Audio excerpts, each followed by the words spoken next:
If there's anything that you're doing, love it more than you want the outcome to be. Yeah.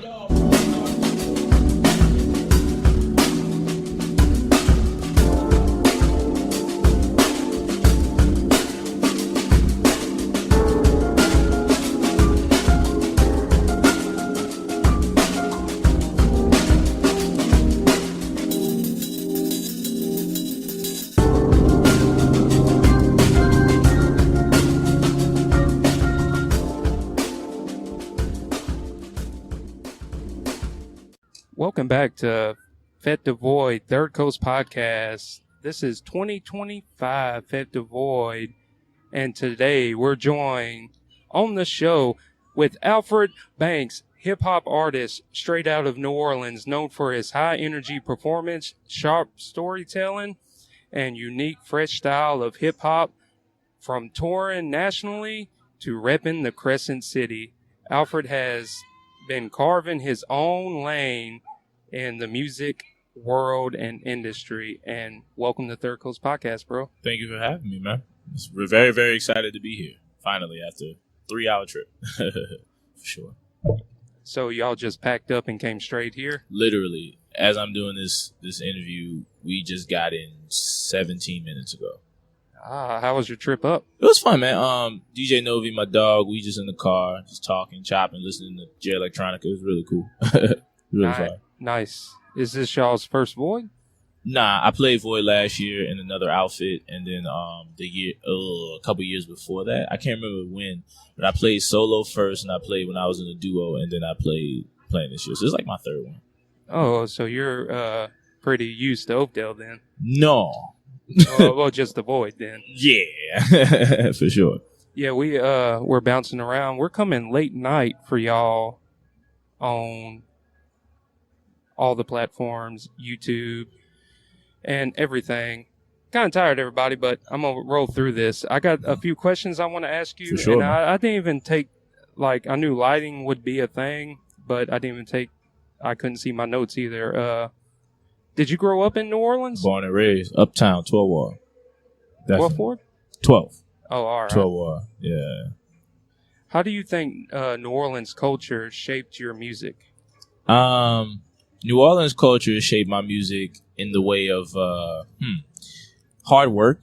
I think everybody in New Orleans, it's like one of those hard-working kind of, maybe not quite Gary, Indiana or Pittsburgh, but very like hard-working, run-of-the-mill, party hard kind of to release from the Monday through Thursday we just kind of went through. And so that's kind of how I approach hip-hop, is like this kind of never say die, kind of hard-working kind of aspect. Because to be honest, New Orleans isn't really a hip-hop city. We have two of the biggest hip-hop crews to ever come out of hip-hop from New Orleans, but we're not a hip-hop city. And so, just got to work hard, Has hip-hop always been like something that you're passionate about, or is it something that someone told you, hey man, you got bars, you should do this? Hip-hop is something I've always been passionate about, even before I tried to do it for a career. I've been rhyming since I was 6, writing rap since I was 6, still in Orlando. My brother Orlandis' rap since I was 6. So just kind of, taking his words, rewriting it, writing my own rhymes, and then, seeing the music videos. And I remember I saw the Back That Ass Up video for the first time, and I wanted to put on a bandana on every part of my body like Lil Wayne and stuff. So I've been rocking with hip-hop. I am hip-hop. You know what I'm saying? As a young black kid from New Orleans, like I pretty much embody that. All my surroundings was hip hop. You know what I'm saying? So my interactions with other people were hip hop, and so I pretty much been a part of this culture since Jump Street. I just decided to do it for real when I was like 14. For real? Since you're 14? Yeah. That's when you I'm gonna do this. Yeah. For real. I'm actually pretty lucky because I didn't really realize until thinking about it retroactively, but I'm actually very lucky in the sense of I knew what I wanted to do in my life since I was about 12 years old. I knew I wanted to rap. 14 is when I was like, oh, this is what I'm going to do for the rest of my life kind of vibe. And I've been chasing it very actively since 14. It's been crazy.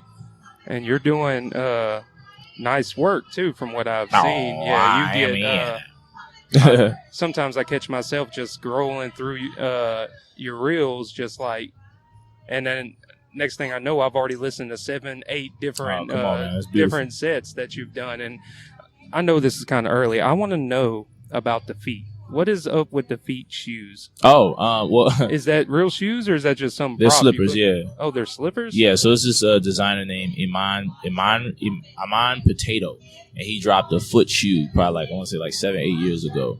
He did those. He did like ones that are like black, like African American, like brown, whatever, and white. So I think he did like 4 colorways. I think he did a gray one like a Hulk, and a green one like the Hulk too. But yeah, they're just slippers and they just look weird. And I bought them at a fair, 90s Kid Closet in New Orleans. They do like this vintage market, and I bought them there for like $60. And they are very weird, you know, but they're very if you know kind of vibe. And if you go down in my videos, you'll see that I actually put them on in one of them. So like, Oh, all right. yeah, you check it out. I must haven't made it down that far yet. No, yeah, I dropped 45 videos straight, and so I think that was video like 31, 32 or something like that. I can't remember. So, Alfred, your style blends storytelling with energy that inspire. What inspires the stories that you tell in your songs or in your rhymes? The stories are inspired by my brain. I think all the time. I'm going through stuff all the time. My life is very intense all the time, not always in a good way. And so my brain is always formulating a way to tell that story through rhyme, through bars. Especially the last like year of my life has been, you know, obviously I've gone through some things like 2017. I dropped The Beautiful, dealing with the loss of my brother Landis. Family issues outside of that, you know, the classic financial issues, the grind of wanting to do something so bad and just kind of doing that. But that's kind of what inspires the stories that I write, and things that have happened to me in my life or things I may have seen somebody go through, and I'm like, yo, how could I make this a thing, make this a song, or make this a story? So, but 91% of everything usually comes from experiences that I've had or that I've gone through or something like that, or what I'm currently going through at the moment. Yeah. Sure. Yeah, you put a lot of heart and soul into your music and into your bars, and it's just, I don't know, sitting back, it's like you're okay with being vulnerable in your music, and that's beautiful too, in my sense. I appreciate that. You know, the thing is, I'm vulnerable to the fault of sometimes not being marketable. I don't always make music to be played out loud. I make songs that are bops. You know, me and DJ Nova, we rock stages all across the United States and, you know, out the country, because I got bops. But, like, I also have a lot of music that's very heady, a lot of bars, a lot of conceptually driven, a lot of, like, real emo, vulnerable stuff.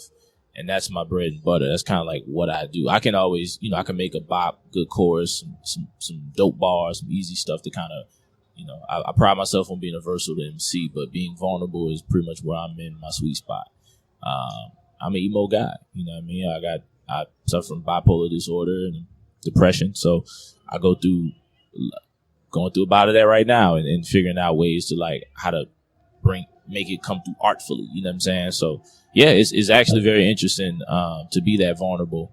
I just want something that when it's all said and done, when I'm no longer here, if I have kids and they have kids, they can go back and like, look what my grandpa was doing. Look what my dad was doing, kind of vibe. Something I can be proud of. So, yeah.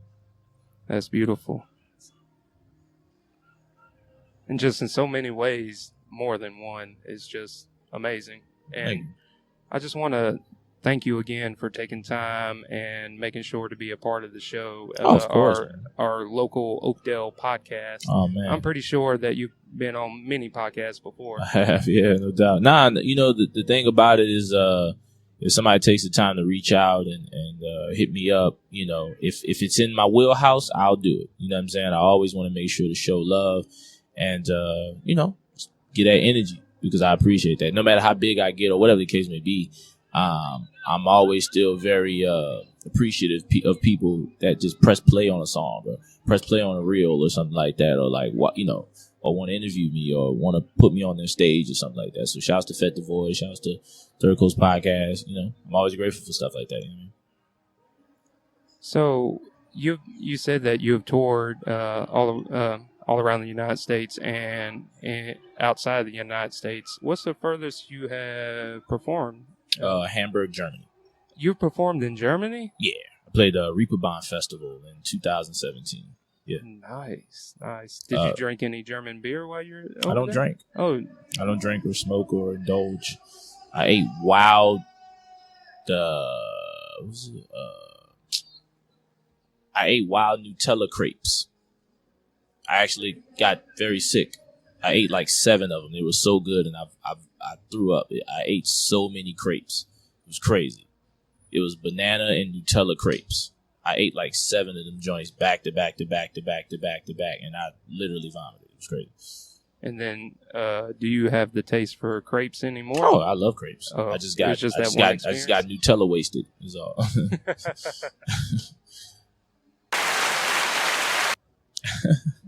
Nice. Good.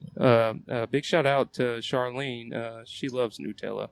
Oh, that's amazing. Partner in crime. Oh, yo, it's wild delicious. And there's nothing better than eating in Germany. I'll tell you that much. Let me see if I got some more questions to ask you. If someone just discovered your music, which song do you think best represents who you are as an artist? It's 2 of them. G-Wagon and Here and Now. I'm going to play G-Wagon tonight. G-Wagon means a lot to me because it's a quintessential, it's what I would consider like the perfect hip-hop song. It's hype, it's energetic, the chorus is good, and there's bars galore, and it makes you want to do something. And that event makes you want to work out, hit the treadmill, vibe out, like, you know what I'm saying? Do that. Here and Now is a song that's I'll take that back. G-Wagon and Sunday Drive. I have a song called Sunday Drive. That song I want to be played at my funeral. I think it's my favorite song I've ever made in my life. That song, it has an energy about it. And I know people are very like emo when it comes to their music. Like, dude, it just has like just energy. Like, but nah, like Sunday Drive is meant to be played at like 4:30 in the morning while you're riding on the interstate. Cause that's when I wrote it in my head, was like doing that. And so like, it's an amazing song. So those 2 songs I would say would be Sunday Drive and G-Wagon would be the 2 songs that I would say represent me the best. And if the listeners are trying to look you up, what is your handles and where can they find your music at? Well, my name is Alfred Banks, ALFREDBANKS. You can follow me at Underdog Central on all social media.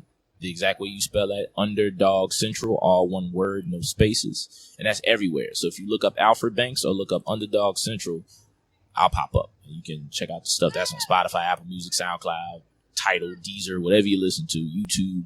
Just look up Alfred Banks, look up Underdog Central. I'll pop right up. I'm the only thing on the planet with Underdog Central, so I'll be right there. The only thing on the planet? Literally, I created that phrase, Underdog Central. As a word, I created that, yeah. Like, if you Google Underdog Central, there's nothing else that pops up with me. Nice and easy to find. There. Yeah, man. That's my label. Alfred Banks is my rap name. Underdog Central Media is my label. So you brought up earlier dealing with like rough times and emotion and life drama, financial and stuff like that. How do you stay motivated through them tough times to keep pushing your art and keep pushing forward, even though that sometimes the world might be crushing on you? I don't know. I actually have no idea how I keep going. I have no idea. That's my answer. I literally have no idea. I guess I've just been doing it. What it called? Like when you just like kind of do it without your mind. You just not like going through the motions, but like you're just like it's like a robot.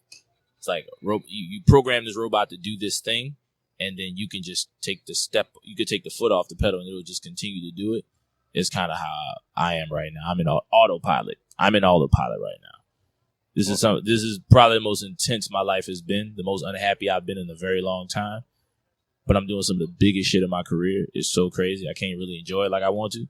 I'm in autopilot. It usually that's the way it comes when you're succeeding the most. That's when the world wants to stomp on you the most, and keep going is what you got to do. You know, or die trying, as 50 Cent said.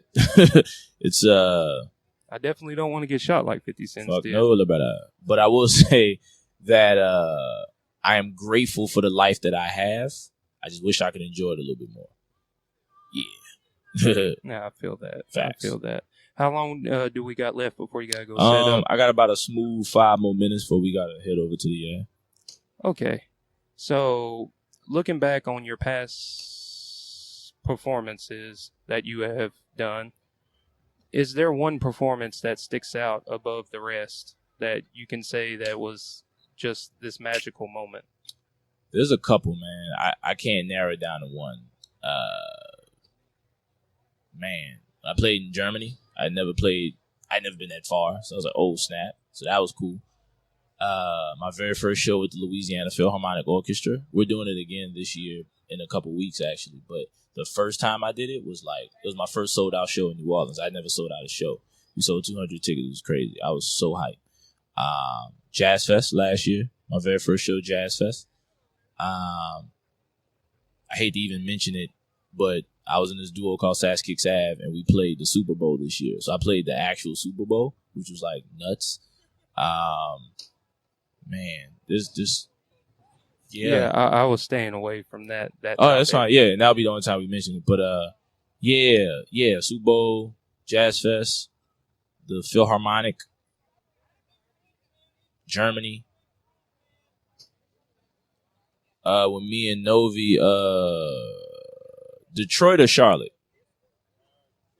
Detroit. Yeah, we played Detroit. That was crazy. That's like one of the top 7 concerts I've ever had in my life. Because me and him were both big Jay Dilla fans.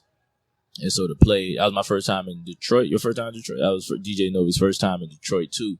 And so first time playing at least. And we was on tour with Tank of the Bangers. And it was sold out, probably 1,500, 2,000 people. It was crazy. Damn. And man, it was insane. I was like, oh man, I can't believe I'm in James Yancey's backyard. This is incredible. So yeah, those would probably be the shows that mean the most to me at this point. Yeah. All right, sounds good. But I'm not gonna hold you up. We're gonna be nice and short with this one. Appreciate you, man. And then in the future, if you're ever down, we'll sit down, full crew, a little bit quieter atmosphere. Hopefully, we can get some good video from this dark area. We shall see. Indeed. But at the end of every show, we do words of wisdom. Okay. And would you have any words of wisdom for the listeners out there today? Oh man. If there's anything that you're doing, love it more than you want the outcome to be. Yeah. I hope that makes sense. Oh, it makes total sense. Yeah. Total sense. Could you give the listeners all your tags one more time? Oh, yeah, for sure. And we get out of here. For sure. So my name's Alfred Banks, Uptown New Orleans. You can look up Alfred Banks, ALFRED BANKS on all social media. All streaming sites, YouTube, etc. You can go to Underdog Central on Instagram and TikTok and all the stuff. You can follow me there. Also, I have another account, Team UDC1, that you can follow. And it has some stuff going on over there. So, but yeah, Alfred Banks, Underdog Central is what we got going on. Man. Thank you so much for joining the show, Alfred. And Yes. It's been a short but pleasant experience. And I look forward to connecting with you a little bit more in the future and get a little bit more deep. But That's what she said. Fête du Void 2025, Oakdale, Louisiana. And y'all already know who it is. I'm Joe. What it do, Gators? Yeah. And we out.